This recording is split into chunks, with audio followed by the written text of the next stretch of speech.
नमस्कार, मी श्रीधर कुलकर्णी। आज आपल्याला शेअर मार्केटमध्ये काय घडामोडी घडल्या या संदर्भात थोडक्यात माहिती सांगणार आहे।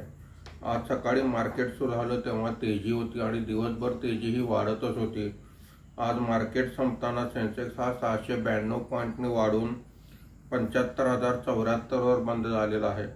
निफ्टी हा 201 पॉईंटने वाढून 22,821 वर बंद झालेला आहे।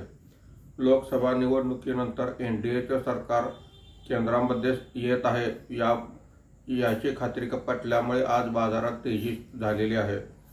आजच्या कामकाजामध्ये BSE IT index 2.86%, BSE oil and gas index 2.68%, BSE PSU index 3.71%, BSE reality index 4.85% वर आहेत।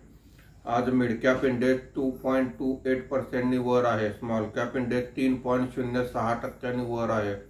आजच्या कामकाजामध्ये निफ्टीमध्ये वाढलेले मुख्य शेअर्स पुढील प्रमाणे आहेत।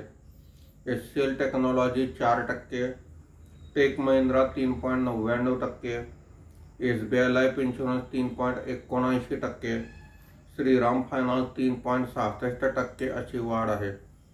आज निफ्टीमध्ये घसरलेले मुख्य शेअर्स पुढील प्रमाणे आहेत।